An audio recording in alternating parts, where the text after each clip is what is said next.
We have issued a first-degree murder charge on Michael James Pagel for the killing of his wife, Renee. I have greatly sinned, and I ask God to forgive me. A killer unmasked, but not the secrets he kept. Mike Pagel did journals for years. I mean, years and years and years. Not until tonight, when for the first time, Target 8 takes you inside the crime scene, the cover-up, and the confession. But no one could have predicted what came next. There's no way, because he gets caught, the first person I look at is you. The first person. Good evening, I'm Lindsay McComwell. Tonight on the 7 on 8, when Mike Pagel pleaded guilty in the last spring to the 2006 killing of his wife, Renee, he avoided a trial, and the spotlight it would have shined on the horrific murder on 13 Mile Road near Rockford. But Target 8 investigator Susan Samples used the Freedom of Information Act to obtain police reports, never before seen photos and videos that exposed a killer and the secrets he kept.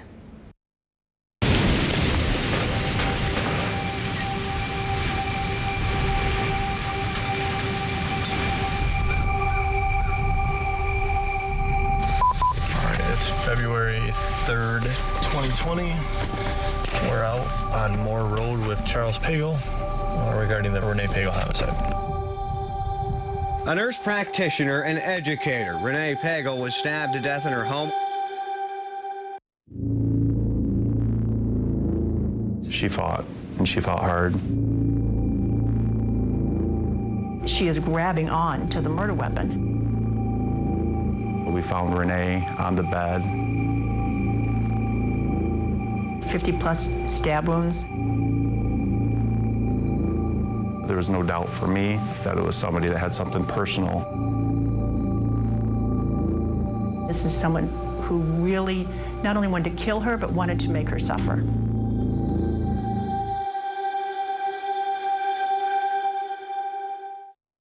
Saturday, August 5th, 2006. The scene inside the home on 13 Mile was the most horrific deputies had seen. A 41-year-old mother, nurse, and teacher stabbed to death. Her parents found her after she didn't show up to meet a friend. The hunt for a killer began.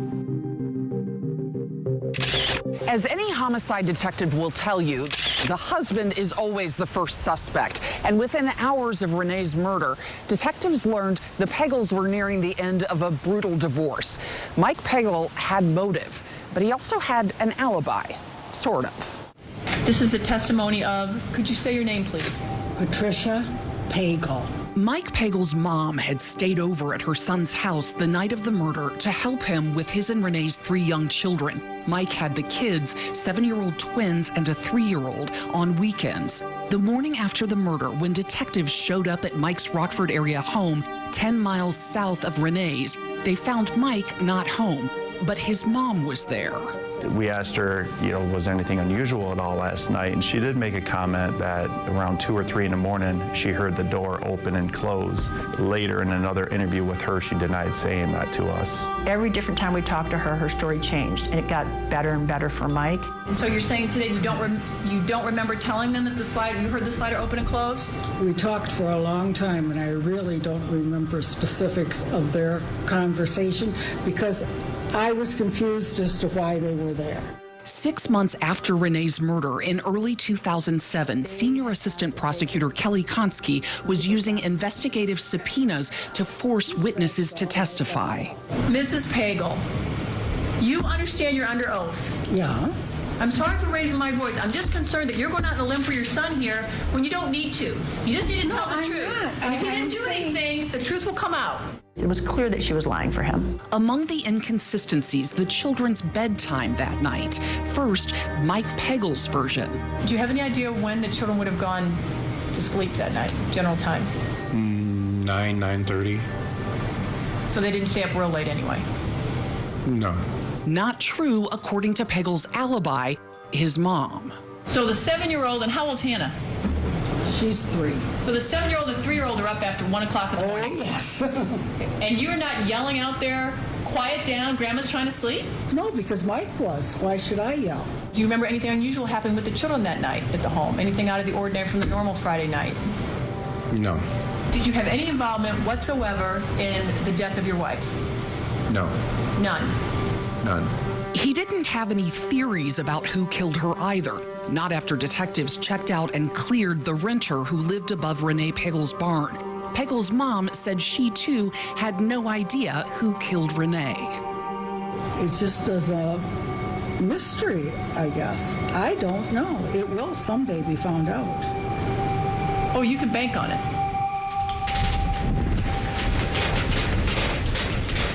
But it wasn't until 5 years after Renee's murder in 2011 that detectives finally caught a break. It happened here on this isolated bridge amid Saginaw County farmland, not far from where Mike Pagel grew up. It was a conversation between two brothers, but it would take 8 more years, the death of a matriarch, and an against-all-odds fishing expedition to bring it to light. Coming up after the break. Mike Pagel standing up with his arms out in his underwear to show if he has any injuries. She was afraid that he was going to kill her.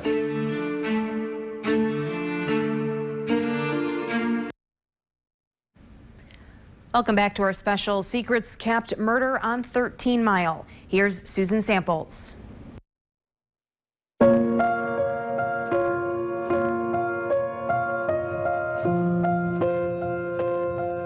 She was just like a bright light shining, wanting to serve people. For a dozen years, Renee Pagel's friend Chris Crandall made sure no one forgot the devoted mother who spent her life caring for others. So committed was Renee to helping those in need, it wasn't enough to work as a nurse. She went on to teach her passion to others. And just days before her own life was taken so horrifically, she went even further to save another, donating a kidney to the father of one of her students. She gave a part of herself to a man that she didn't even know, all the while she was going through this horrific divorce. That was the epitome of Renee. She knew. She told me every day that last week of her life that she was afraid that he was going to kill her.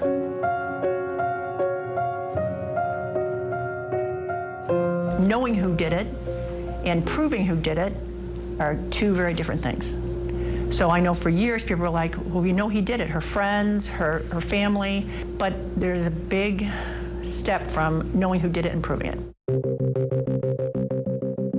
We did work the case hard, and we kept going back to it. In 2019, investigators once again circled back to witnesses, hoping time had loosened lips. They dragged evidence from storage and were re-examining hundreds of photos when they came upon this one.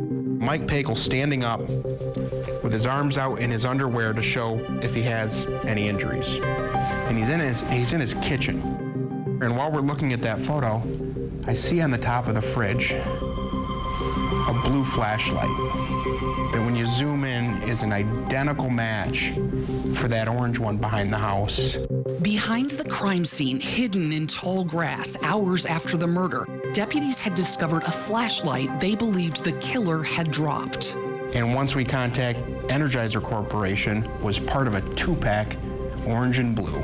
But could they prove the connection? Had deputies in 2006 even thought to seize a random flashlight from the top of a fridge? Well, they did. But it wasn't written in the property because it was in a bag with other things off the top of the fridge. I think they labeled it like top of refrigerator. Isn't that amazing? Matching flashlights, however, are hardly enough to illuminate a killer. Only a sibling with a secret could do that. This is a testimony of, will you say your full name again for the record? Charles Alfred Pagel. Remember that conversation between brothers on a bridge? It stayed between brothers until February 2020, when Charles Pagel revealed that back in 2011, he and Mike had stopped on that bridge while driving around near their mom's house in Saginaw. They'd been talking about a recent family wedding when the discussion turned to divorce and then murder.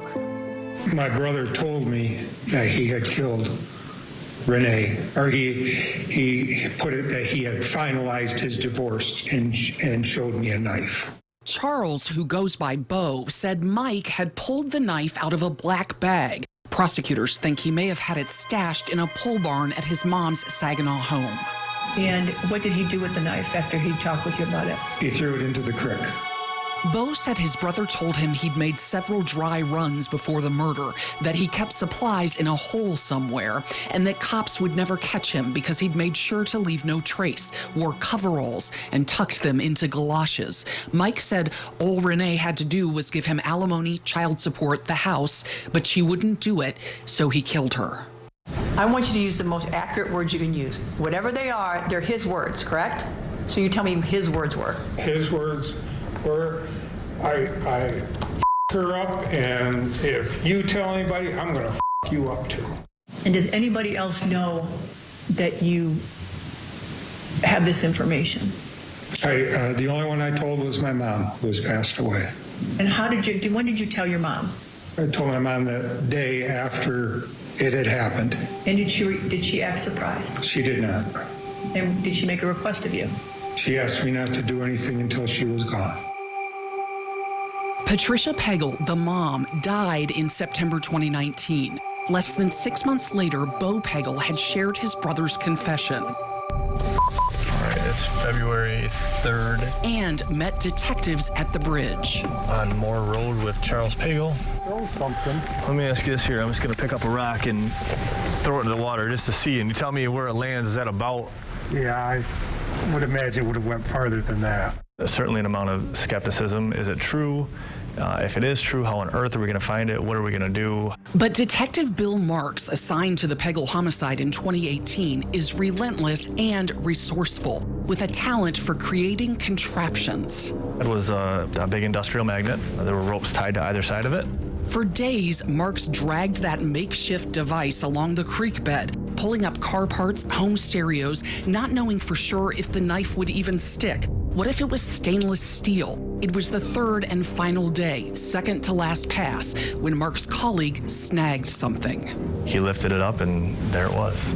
A big black knife stuck to this magnet. I'm not sure how long it took him to respond or to say something, but it was a second, and wow. It was just disbelief. I thought they were joking. The knife had clearly been there for years, and the company that made it later confirmed it was produced the year Renee Pagel was murdered or earlier. The blade's length and unusual tip matched exactly what the medical examiner back in '06 said they were looking for, and it was just as Bo Pagel had described it too. Which gave the brother a ton of credibility, you know? And people want to say, well, how do you know that's the murder weapon? Well, how could you not know? That was the big piece of the case that we needed to really corroborate what Charles had told us. That was the smoking gun. Yes, it was. Yes, it was. It means that E.J. Johnson, one of the original investigators on the case, had moved out of the detective bureau, but asked to be the one to cuff Mike Pagel 13 years after their first meeting. Mike and I had a conversation outside his house when this was going on, that his time will come. And so when I arrested him, I reminded him of our conversation and that he would be arrested, and today's the day. So, felt good. Johnson had made another promise too, all those years ago, to Renee's parents. Talking to her dad too, you know, promising him that we'll get this solved and, you know, we'll get justice for Renee, and that was a promise I had made to Forrest, and unfortunately he had passed away, so it was a promise kept, but it took a little bit longer than we anticipated. I see E.J. Johnson's name show up on my phone, and I picked it up, and he said, "Guess who I have in my back seat?" And I was just like, "You are kidding me." And he said, "No." It was like, wow, it's finally come. Mike Pagel had nothing to say when he was arrested during a traffic stop near his Saginaw County home. He had moved there in 2012 with his kids. But when deputies brought him back here to the Kent County Jail, he started talking a lot. And what he had to say, no one saw coming. Coming up after the break. There's no stinking way that anybody here believes that. And if it's true that he helped you, you are not helping us by minimizing your role.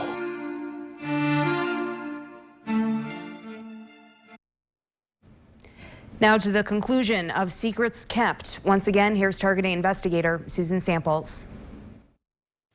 Your brother's Charles Pagel, is that correct? At least. Yes. This was Mike Pagel back in 2007 talking about his brother's whereabouts the night of Renee's murder.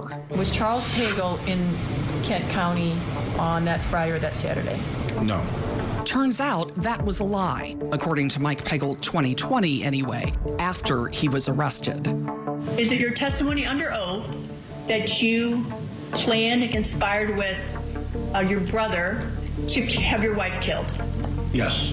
Pagel claimed he hired his brother to do the actual killing and promised to pay him with Mike's share of the inheritance when their mom died. And he's willing to take all that on, the planning, the execution of it. You don't have to do anything except come up with $100,000 someday. Correct. That's really what you're telling me.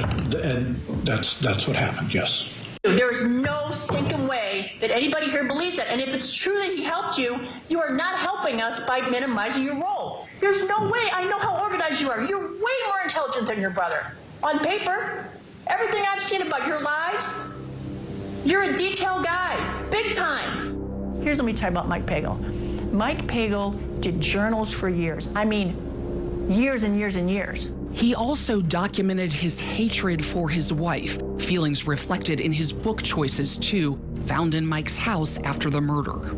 He was bitter, he hated her. He's self-centered, he's greedy, he's selfish. And at the very end, when things are finally coming to a conclusion, to not just say, all right, you're right, I did it, but to make somebody else a scapegoat he's a coward. There's no way, because he gets caught, your bumbling brother, which is how everyone describes him, the first person to look at is you. The first person. So don't sit there and tell me that's and that's how I feel about it. And that's how I've always felt about it. Because if this brother did it, let's get him. I'm with you 100%. But you are not being honest about your extent of your involvement. You are a supervisor. You are a detail guy. There's no way I believe this. That is what happened. But prosecutors say despite a thorough investigation, they found zero evidence to support Mike's accusation. I don't believe his brother was involved in this. Could someday there be something that shows that we're wrong? Sure. Though prosecutors at this point do not believe Bo was involved, if he were, why would he direct them to the murder weapon? They do struggle with his claim that he'd never suspected Mike was Renee's killer. I was shocked and I was mad. Had you up to that point, you and your family supported him and believed that he was innocent? Everybody that I knew of believed he was innocent.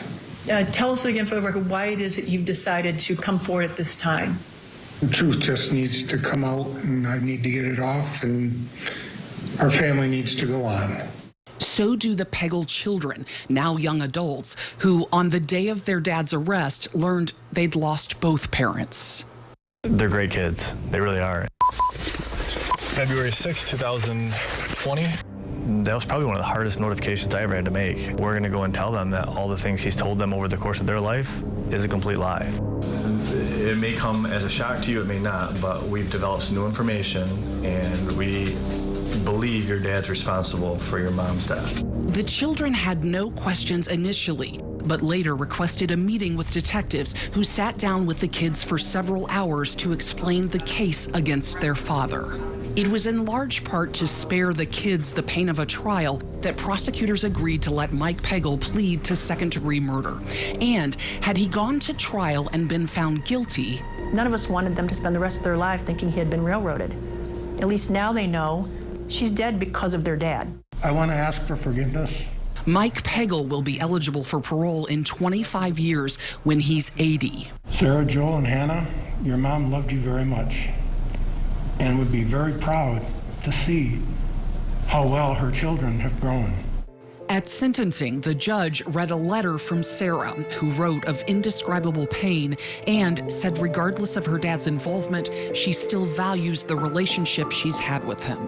Obviously, she's got the heart of her mother, forgiveness and love. There's definitely a large part of Renee in all of them.